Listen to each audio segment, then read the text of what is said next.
Hi, I'm Dr. Jackie. Welcome back. I'm a child psychiatrist. I make videos on psychiatry, psychiatry training, and how mental health is portrayed in the media.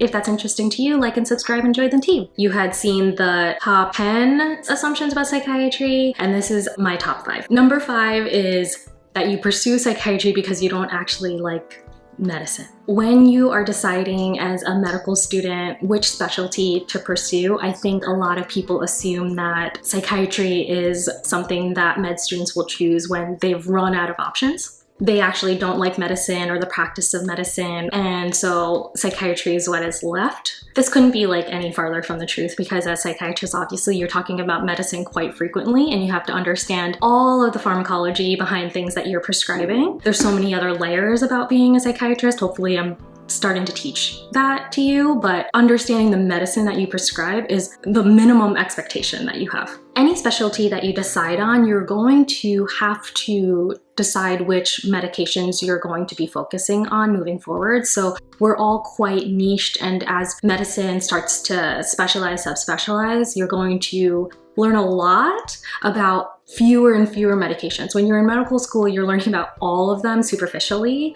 And then when you're applying them clinically, you're going to go through your rotations, all different ones, and you're going to learn them again pretty superficially until you decide on a residency and fellowship, where you're going to really hammer in the different types of nuances between a specific SSRI, for example, and how you decide between these different ones. I wouldn't necessarily expect other specialists to know the ins and outs of something like my medications. If you decide to sub-specialize like I did in child psychiatry, you practice differently from adult psychiatrists or geriatric psychiatrists because all the medications impact the patients that you're treating differently, because anatomically and physiologically, they're all very different. That is to say you definitely need to understand and appreciate medicine. And number 4, we like drama.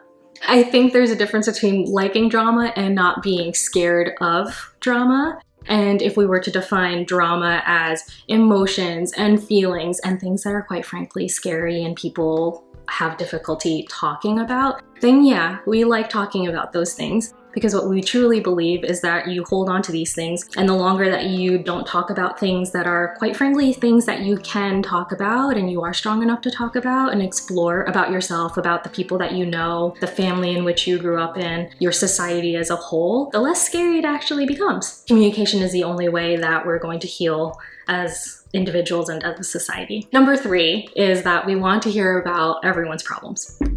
Everyone's problems. We are not always working, and it is really emotionally draining to have people in your life expect that you're going to be providing free therapy. If you know somebody in psychiatry or a therapist, mental health counselor, I'd hope that you respect their boundaries and not burdening them outside of the workplace, and also respecting your relationship with them. It's not like it doesn't impact them and that they're a vacant hole. Everything that our patients tell us, we do carry and we hold, and that is actually part of our job. So like our personal relationships, people that we meet randomly around in the world, right, when we're walking around, because we're human too, to expect that of somebody and to expect that we actually want to know that about somebody when we're not working, or that we're not agreeing to this relationship of like a patient and a doctor, is irresponsible on both sides. I've talked about this before.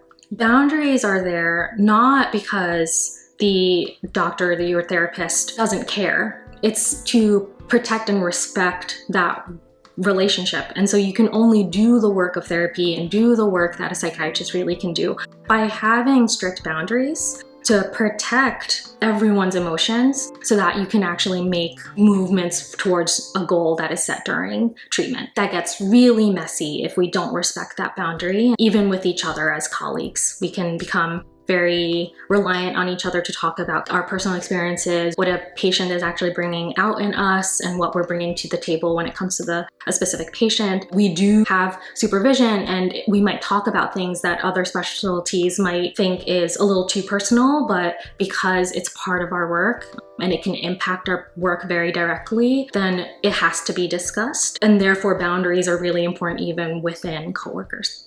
Number 2 is that we're pushovers, that we are extremely forgiving and that we would understand because we know everyone's reason behind a behavior. I'm just going to speak for myself when I say this because everybody, again, brings what they want to the table. And so me as a person, because I understand where behavior might be coming from, does not minimize that the behavior still happened and that we all should be held accountable and are responsible for how we act, how we speak to one another, if it's with respect. Just because I understand maybe that it was something that we learned in childhood and we didn't have an opportunity to actually learn any other option does not release somebody in my personal life or anywhere else for that matter of the responsibility for them to own it.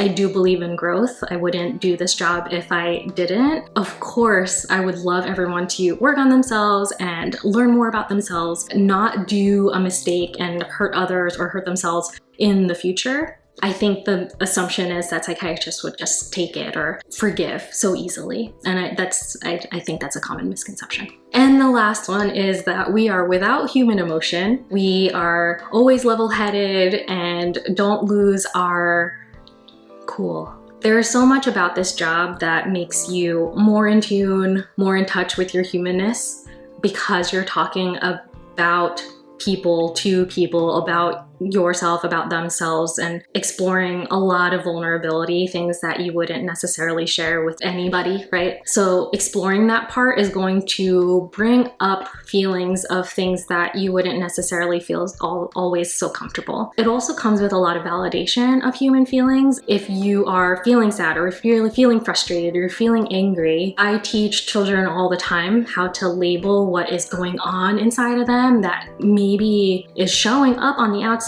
but they don't have the words yet to actually label them. We have a hard time communicating it, and then we'll show it in behavior. One of the greatest gifts that psychiatry has given me, that I've been able to recognize what's happening on the inside and put words to it, and then just stay there and realize that that's actually like a huge step already in recognizing that I'm experiencing sadness, or I'm experiencing frustration or anger, and not necessarily having to rationalize it or find a reason or fix it immediately. That is a big thing that humans skip over, recognizing, labeling, and creating space for feelings and feeling like we have to get over it when there's no such thing as getting over things. We can only work through things. What I mean by that is that things will just keep on popping up over and over again if we don't actually work through it. And by doing that, by understanding more, the next time it might show up in your life, you'll recognize it and be able to choose a different path and try that out and see if that works better for you. I'm curious if any of you guys wanted to tag on in the comments any other assumptions that you might have heard or have in your own head about psychiatrists and psychiatry, and would love to continue the conversation in the comments. Let me know what other videos to film, and we'll see you at the next one.